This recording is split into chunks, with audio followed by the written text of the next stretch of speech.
বন্ধুরা, গোটা বাংলা যে সুখবরটার দিকে অধীর আগ্রহে তাকিয়েছিল, অবশেষে সেই সুখবরটি আজকে সন্ধ্যেবেলায় এলো।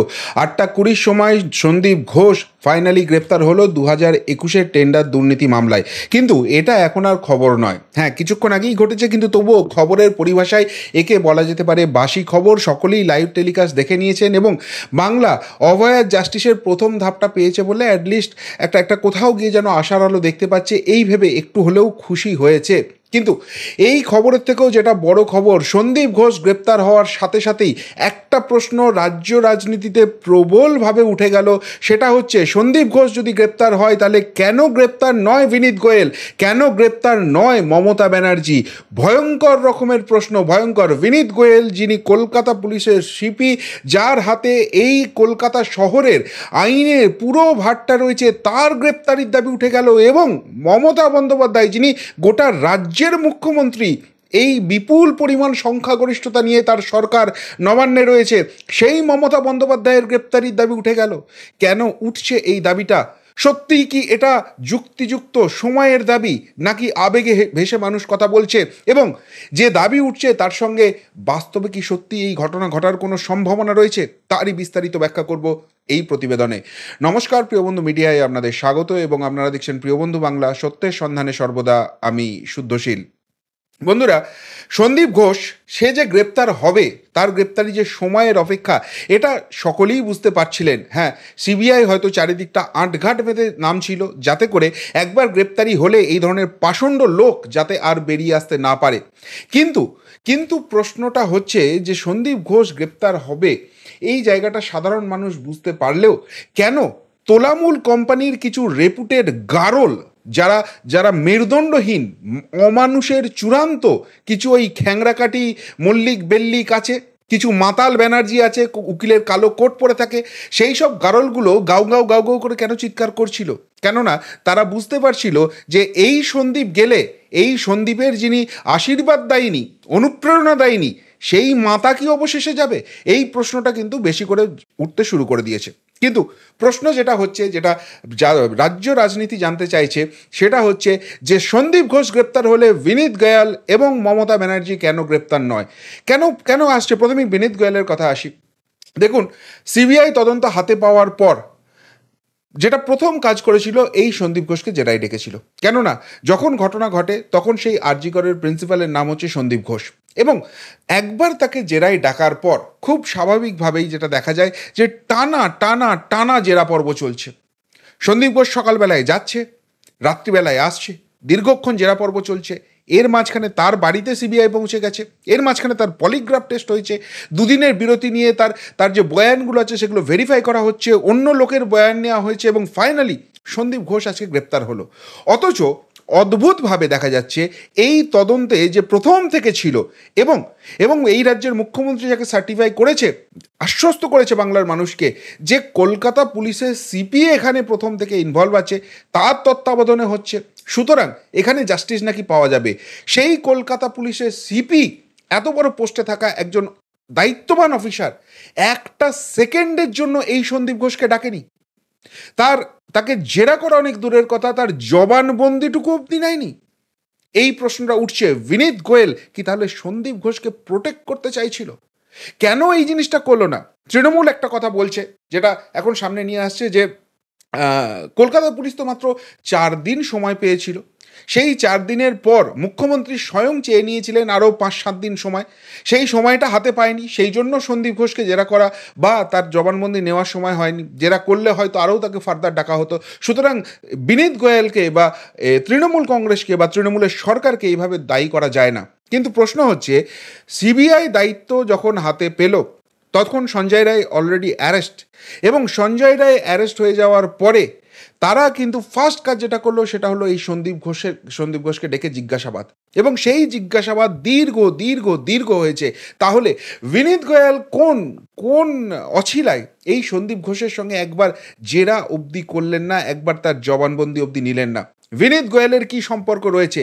এবং যদি সত্যিই কোনো সম্পর্ক রাখে, বিনীত গোয়েল কিন্তু অত্যন্ত প্রভাবশালী, এই কথাটা মাথায় রাখতে হবে। তিনি অত্যন্ত গুরুত্বপূর্ণ পোস্টে আছেন, এবং বারবার যে অভিযোগ উঠছে তার দিকে এবং তার পুলিশের পুলিশের দিকে যে তথ্য প্রমাণ লোপাট করা হয়েছে, এবং সেই কথা শুধুমাত্র সাধারণ মানুষ বলছে না, শুধুমাত্র আন্দোলনরত ছাত্রছাত্রীরা, ডাক্তাররা বলছে না, সেই ব্যাপারে সরাসরি অভিযোগ জানাচ্ছে যারা এই মুহূর্তে তদন্ত করছে সিবিআই। এবং কোথায় অভিযোগ জানাচ্ছে?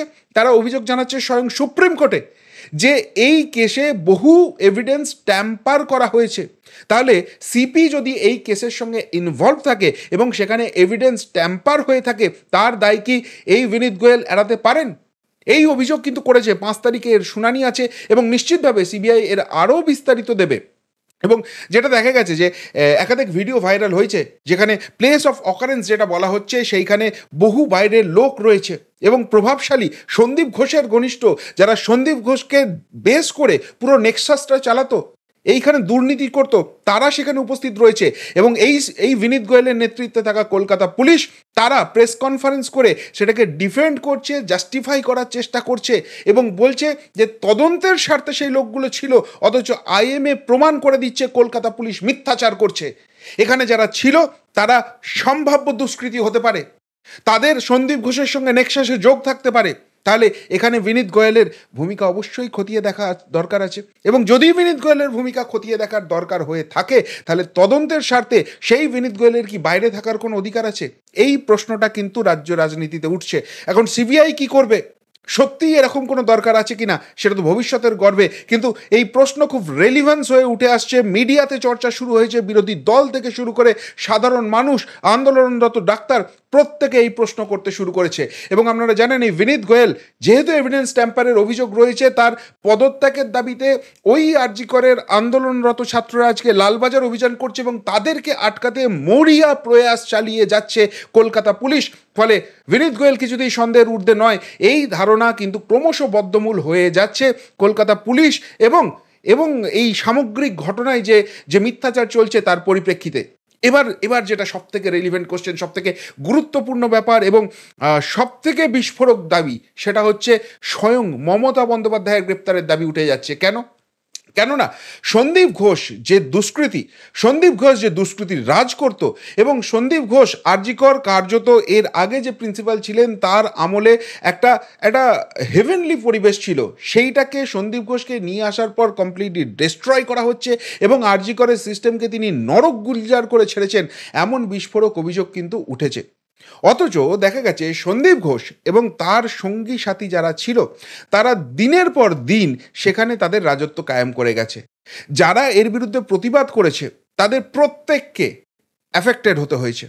সন্দীপ ঘোষের চেলাচামুন্ডারা এবং সন্দীপ ঘোষ নিজে নাকি তাদের থ্রেট করেছে যে আমাদের পিছনে লাগতে আসবেন না, সন্ধ্যের মধ্যে আপনাদের ট্রান্সফার করে দেবো। এবং দেখা গেছে সকালে হুমকি দেওয়ার পর সন্ধ্যে অবধি টাইম লাগেনি, বিকেলের মধ্যে সত্যিই সেই ট্রান্সফার হয়ে গেছে। যারা সন্দীপ ঘোষের দুষ্কৃতী রাজের বিরুদ্ধে অভিযোগ করেছে, তাদের প্রত্যেককে শাস্তির মুখে, কোপের মুখে পড়তে হয়েছে, ক্যারিয়ার খতম হয়ে গেছে, ট্রান্সফার হয়ে যেতে হয়েছে এবং সন্দীপ ঘোষের সাম্রাজ্য চলে গেছে। এখন প্রশ্ন হচ্ছে যে এত কিছু হচ্ছে, মুখ্যমন্ত্রী হয়তো নাও জানতে পারেন, তার জ্ঞাতসারে এগুলো হয়নি, তিনি জ্ঞাতসারে এইসব অন্যায় করতে দিতে পারেন না। কিন্তু প্রশ্ন অন্য জায়গায়। এই আরজি করের প্রাক্তন যিনি ছিলেন আক্তার আলী, তিনি কি বললেন? তিনি একদম প্রমাণ ধরে ধরে কোথায় কোথায় দুর্নীতি হয়েছে এভিডেন্স দিয়ে বিভিন্ন সেগমেন্টে তিনি অভিযোগ জানালেন। এবং তার মধ্যে অন্যতম হলো সিএমও, চিফ মিনিস্টার অফিসেও তিনি অভিযোগ জানিয়েছিলেন। কিন্তু তাতে কি দেখা গেল? এই সন্দীপ ঘোষের একটি চুলো বাঁকা করার কোনো প্রক্রিয়া রাজ্য প্রশাসন, রাজ্য সরকার বা মমতা ব্যানার্জির তরফ থেকে দেখা গেল না। উল্টে এই আক্তার আলীকে শাস্তির কোপে পড়তে হলো। তার বিরুদ্ধে তার মুখ বন্ধ করার জন্য তাকে রীতিমতো ট্রান্সফার করে দেওয়া হলো। সন্দীপ ঘোষ বুক বাজিয়ে আরজি করে তার দুর্বৃত্তরাজ চালিয়ে যেতে পারল। এইবার যখন সন্দীপ ঘোষকে ডাকা শুরু করলো সিবিআই, ঠিক সেই মুহূর্তে কিন্তু একটা এসআইটি গঠন করা হলো। সেই এসআইটিতে কারা রয়েছে? অতীতে যারা বিভিন্ন এসআইটির অঙ্গ হয়েছে এবং কোনো ফ্রুটফুল আউটকাম নিয়ে আসতে পারেনি, বরং তাদের দিকে বিরোধীদের অভিযোগের আঙুল উঠেছে যে এই অফিসাররা এভিডেন্স ট্যাম্পারিং করে তৃণমূল এবং রাজ্য সরকারের একাংশকে বাঁচানোর চেষ্টা করছে। অর্থাৎ তাদের কার্যপদ্ধতির স্বচ্ছতা নিয়ে প্রশ্ন তুলেছে। তাদেরকেই বেছে বেছে কেন এসআইটিতে নিয়ে আসা হলো? নম্বর কথা, এই সন্দীপ ঘোষকে নিয়ে যখন উত্তাল পরিস্থিতি চলছে, আন্দোলনরত ছাত্ররা বলছে এই সন্দীপ ঘোষের পদত্যাগ চায়, তখনও অবধি স্বাস্থ্যমন্ত্রী হিসেবে চুপ করে বসে আছেন মমতা বন্দ্যোপাধ্যায়, কোনো স্টেপ নেননি। এরপর একসময় বীতশ্রদ্ধ হয়ে এই সন্দীপ ঘোষ চাপের মুখে নতি স্বীকার করে সেখান থেকে রিজাইন করলো, এবং শুধু সেখান থেকে রিজাইন করা নয়, এই সন্দীপ ঘোষ বলল আমি সরকারি চাকরি ছেড়ে দিচ্ছি। অথচ স্বাস্থ্য ভবন তাকে সেই রেজিগনেশন অ্যাকসেপ্ট করলো না, সেটাকে রিজেক্টও করলো না, তাকে প্রাইজ পোস্টিং দেওয়া হলো, অন্য একটা মেডিকেল কলেজে তাকে প্রিন্সিপাল করে পাঠানো হলো কলকাতাতেই, এবং সেইটা করার জন্য চারজন প্রিন্সিপাল এবং ওএসডি যারা ছিল তাদের চাকরি এদিক ওদিক করতে হলো। কি এমন মধু আছে এই সন্দীপ সরকারের জন্য যাকে এই প্রাইজ পোস্টিং দেওয়া হলো? তারপর সেখানেও যখন কোর্ট প্রশ্ন তুলল যে এই সন্দীপ ঘোষকে ছুটিতে পাঠাও, যদি রাজ্য সরকার এর বিরুদ্ধে অ্যাকশন না নেয়, স্বাস্থ্য ভবন অ্যাকশন না নেয়, তাহলে কোর্ট এখানে অ্যাকশন নিতে বাধ্য হবে। তখন সন্দীপ ঘোষকে সেখান থেকে সরিয়ে দেওয়া হলো এবং কোথায় পাঠানো হলো? স্বাস্থ্য ভবনের ওএসডি। সেই নিয়ে যখন মিডিয়াতে চর্চা শুরু হয়ে গেল, যখন এটা নিয়ে একাধিক প্রশ্ন উঠতে শুরু করেছে, তখন স্বাস্থ্য ভবন থেকে জানানো হলো না, তাকে স্বাস্থ্য ভবনের ওএসডি করে পাঠানো হয়নি। কিন্তু প্রশ্ন হচ্ছে, যদি তাকে স্বাস্থ্য ভবনের ওএসডি করে পাঠানো নাই হবে, তাহলে এই শাসক দল যাদের সরকার চলছে তাদের মুখপাত্র কেন এই পোস্ট করলো যে এই সন্দীপ ঘোষকেই বসিয়ে বসিয়ে মাইনে দেওয়া হবে, সেই জন্য তাকে একটা পোস্ট পাঠানো হয়েছে। তাহলে এই চাপের মুখে এসে কি মিথ্যাচারটা হলো? এই প্রশ্ন উঠছে। এখন প্রশ্ন হচ্ছে যে স্বাস্থ্যমন্ত্রীর নাম মমতা বন্দ্যোপাধ্যায়, যে স্বাস্থ্য দপ্তরের আন্ডারে রয়েছে আরজিকর কলেজ, এবং সেই আরজিকর মেডিকেল কলেজে এই সন্দীপ ঘোষের নেতৃত্বে দুর্নীতি হচ্ছে, এবং সেই দুর্নীতির অভিযোগ খোদ মমতা বন্দ্যোপাধ্যায়ের কাছে জমা পড়ছে। সেটার ব্যাপারে এনকোয়ারি না করে পুরো ব্যাপারটা ধামাচাপা দিয়ে রাখা হয়েছে, এবং সন্দীপ ঘোষকে দিনের পর দিন আরও বেশি দুষ্কৃতিরাজ চালাতে দেওয়া হয়েছে। সব থেকে বড় কথা, যখন সেই সন্দীপ ঘোষ সিবিআই তদন্তের মুখে পড়েছে এবং সেটা কোর্টের নির্দেশে পড়েছে, তখন এই স্বাস্থ্যমন্ত্রী যে আদার ডিপার্টমেন্ট সামলাচ্ছে, পুলিশ ডিপার্টমেন্ট, সেই পুলিশ ডিপার্টমেন্টে একটা এসআইটি তৈরি করা হয়েছে, যাদের নিয়ে সন্দেহ প্রকাশ করা হচ্ছে যে তারা দুর্নীতির তদন্তের নামে অ্যাকচুয়ালি তথ্য প্রমাণ লোপাট করবে। কেননা যদি সত্যিই দুর্নীতির তদন্ত করতে হতো, 2023 সালে 1 বছর আগে যখন এই অভিযোগ এসেছিল, তখনই তো সেই এসআইটি গঠন করা হতো। সেই এসআইটি তখন গঠন করা হয়নি, এখন গঠন করা হয়েছে, এবং সেই অভিযোগের যে ভিত্তি রয়েছে, সত্যতা রয়েছে, সেটা হাইকোর্টের রায়ে প্রমাণিত হয়েছে। হাইকোর্ট এই দুর্নীতির তদন্তও সিবিআইয়ের হাতে তুলে দিয়েছে। ফলে এই স্বাস্থ্যমন্ত্রী এবং মুখ্যমন্ত্রী তিনি কি কোথাও কোনোভাবে এই তদন্তকে প্রভাবিত করতে চাইছিলেন? সন্দীপ ঘোষকে বাঁচাতে চাইছিলেন, এবং সেই জন্যই তার বিরুদ্ধে অভিযোগ জমা পড়লে স্বাস্থ্যমন্ত্রী মমতা বন্দ্যোপাধ্যায় কোনো সেই অভিযোগ গ্রাহ্য করেননি, এবং যখন সিবিআই তদন্ত হয়েছে যেখান থেকে আসল দোষী সন্দীপ ঘোষের সব কীর্তিকলাপ বেরিয়ে আসতে পারে, তখন পুলিশ মন্ত্রী মমতা বন্দ্যোপাধ্যায় একটা এসআইটি তৈরি করে এই সন্দীপ ঘোষকে বাঁচাবার চেষ্টা করেছেন। এই প্রশ্নগুলো কিন্তু আজকে রেলিভেন্ট হয়ে গেছে, এবং আবারও মাথায় রাখতে হবে, যেহেতু তিনি মুখ্যমন্ত্রী এবং তার এই ঘটনার সঙ্গে কোনো যোগ থাকতে পারে, কেননা স্বাস্থ্যমন্ত্রী হিসেবে তিনি এই সন্দীপ ঘোষের কীর্তিকলাপ তিনি দায়িত্ব এড়াতে পারেন না। কি করে তিনি দায়িত্ব এড়াবেন? তিনি তার অজ্ঞাতসারে হয়েছে তখনই বলা যেত যদি কোনো অভিযোগ জমা না পড়তো। অভিযোগ তো জমা পড়েছে এবং তার দপ্তরেই জমা পড়েছে। তাহলে প্রশ্ন হচ্ছে, সব জেনে বুঝেও চুপ করে কেন ছিলেন? কেন সন্দীপ ঘোষকে যখন কোর্ট অব দি বিস্ময় প্রকাশ করছে তখন প্রাইজ পোস্টিং দেওয়া হয়েছে? কোন স্বার্থ ছিল? সেটা কি তদন্তের স্বার্থে খতিয়ে দেখার দরকার নেই? আর যদি সত্যিই তদন্তের স্বার্থে মমতা বন্দ্যোপাধ্যায়ের ব্যাপারটা খতিয়ে দেখার দরকার আছে, মাথায় রাখতে হবে তিনি সর্বোচ্চ প্রভাবশালী, তিনি রাজ্যের মুখ্যমন্ত্রী। সুতরাং তদন্তের নিরপেক্ষতা রাখার স্বার্থে তার তো ওই পদে আর থাকার কোনো জায়গা নেই। তাহলে কি সেই জন্যই গ্রেপ্তারির দাবি উঠছে? ভয়ঙ্কর দাবি উঠছে। কিন্তু আবারও বলছি, সিবিআই কি করবে, কোর্ট কি করবে সেটা জানা নেই, কিন্তু যে মুহূর্তে সন্দীপ ঘোষের গ্রেপ্তারির খবর সামনে এসেছে, সেই মুহূর্ত থেকে কিন্তু একটা এই দাবি কিন্তু বিরোধী পরিসরে, এই দাবি কিন্তু আন্দোলনরত যারা ডাক্তার রয়েছেন তাদের মধ্যে, সাধারণ মানুষ, সোশ্যাল মিডিয়া চর্চা, সব জায়গায় ঘুরে ফিরে আসতে শুরু করেছে। এবার সবথেকে বড় কথা, মমতা বন্দ্যোপাধ্যায় তো দাবি করেন যে এই আরজিকর কাণ্ড তিনি নাকি ওপেন বুকের মতো রেখে দিয়েছেন, তার কোথাও কিছু লুকোবার নেই। তিনি দাবি করেছেন, বা তার দল দাবি করে, সততার মূর্ত প্রতীক তিনি। তাহলে যখন তার ডিপার্টমেন্টের আন্ডারে এত বড় স্ক্যাম ধরা পড়েছে, তাহলে সেইখানে তদন্ত হওয়ার আরও বৃহত্তর তদন্ত হওয়ার দরকার আছে। তাহলে সেই তদন্তের নিরপেক্ষতা বজায় রাখার স্বার্থে তিনি কি স্টেপ ডাউন করবেন স্বাস্থ্যমন্ত্রী হিসেবে? তিনি ওই এসআইটি কেন গঠন করেছিলেন সেটা তদন্তের স্বার্থে খুঁজে দেখা দরকার। তিনি কি পুলিশ মন্ত্রী হিসেবে স্টেপ ডাউন করবেন? এবং একজন মুখ্যমন্ত্রী যার আন্ডারে থাকা শিক্ষামন্ত্রী জেলে আছে, যার আন্ডারে থাকা খাদ্যমন্ত্রী জেলে আছে, যার আন্ডারে থাকা স্বাস্থ্যমন্ত্রী যার ভূমিকা প্রশ্নের মুখে, যার আন্ডারে থাকা পুলিশ মন্ত্রী যার ভূমিকা প্রশ্নের মুখে, এতগুলো ডিপার্টমেন্টে যেখানে হয় জেলে আছে না হলে প্রশ্নের মুখে, তাহলে মুখ্যমন্ত্রীর কি কোনো নৈতিক কোনো অধিকার আছে আর ওই মুখ্যমন্ত্রীর পদে থাকা? প্রশ্ন কিন্তু উঠে যাচ্ছে। এর জবাব কিন্তু তৃণমূল কংগ্রেসকে দিতে হবে, এর জবাব কিন্তু মমতা বন্দ্যোপাধ্যায়কে দিতে হবে। আর সেই জবাবটা দিতে পারবেন না বলেই কি বিভিন্ন চ্যানেলে নিজেদের প্রতিনিধি পাঠানো বন্ধ করে দেওয়া হয়েছে? এই সন্দীপ ঘোষ কাণ্ড সামনে আসছে সিবিআই তদন্তের পর জলের মতো পরিষ্কার হয়ে গিয়েছিল সাধারণ মানুষের কাছে। কিন্তু তৃণমূল কি কোথাও আশা করে বসেছিল যে খেলা ঘুরবে, শেষ অবধি সন্দীপ গ্রেপ্তার হবে না? কিন্তু যখন তারা বুঝতে পারলো যে আর গ্রেপ্তারি এড়ানো যাবে না, তখনই কি সিদ্ধান্ত হলো যে মিডিয়া থেকেও মুখ ঘুরিয়ে থাকতে হবে? অনেক রেলিভেন্ট কোশ্চেন কিন্তু উঠে যাচ্ছে এবং এই প্রশ্ন আরও বাড়বে, এই দাবি আরও বাড়বে। এই মুহূর্তে মুখ্যমন্ত্রীর এটা নিয়ে তো বয়ান দেওয়ার দরকার আছে। তিনি কেন মিডিয়ার সামনে আসছেন না? তিনি কেন এটা নিয়ে তার বক্তব্য ক্লিয়ার করছেন না যে না আমার কোনো সম্পর্ক নেই? প্রথম যে আমার বয়ান ছিল আরজিকর কেস ওপেন বুক, আমার কিচ্ছু লুকোবার নেই এবং তদন্তের স্বার্থে যেখানে যা হবে সমস্ত কিছুতে সহযোগিতা করব। সন্দীপ ঘোষের ব্যাপারে আমি কিছু জানতাম না। এই যে আক্তার আলী অভিযোগ করছে সিওমেতে সমস্ত কিছু জমা দেওয়া হয়েছে, সেগুলো সব ভুয়ো। প্রমাণ দিক আক্তার আলী যে কোথায় জমা দিয়েছে। আমি জানলে প্রথম দিনই এর বিরুদ্ধে স্টেপ নিতাম। 2023 সালে জমা পড়েনি, বা এই ধরনের কোনো অভিযোগ জমা পড়লে তার সত্যি সত্যি 1 বছর লাগে এসআইটি গঠন করতে। এসআইটিতে যে অফিসারদের রাখা হয়েছে তাদের অতীতে কোনো রকম তাদের বিরুদ্ধে কোনো অভিযোগ জমা পড়েনি, তারা তথ্য প্রমাণ লোপাট করেনি। ইনফ্যাক্ট তাঁর আমলে যতগুলো এসআইটি তৈরি হয়েছে কোনো এসআইটিতে কোনো তথ্য প্রমাণ লোপাট হয়নি। এই সমস্ত কিছু তাকে ক্ল্যারিফিকেশন দিতে হবে।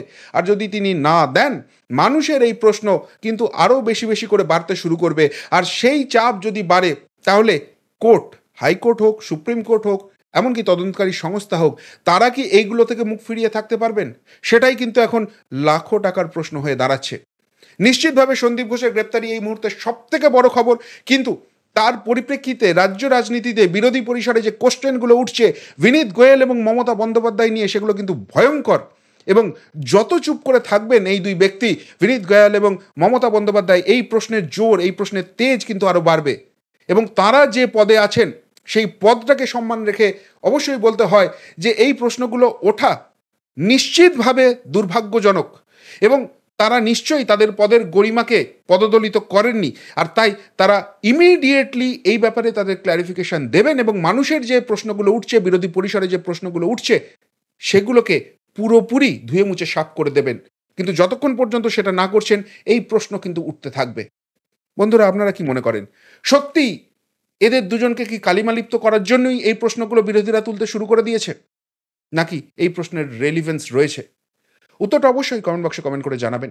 এখনকার মতো এখানেই শেষ করলাম, ফেরত আসছি নতুন প্রতিবেদন নিয়ে খুব তাড়াতাড়ি। ভালো থাকবেন, সাথে থাকবেন, পাশে থাকবেন। নমস্কার।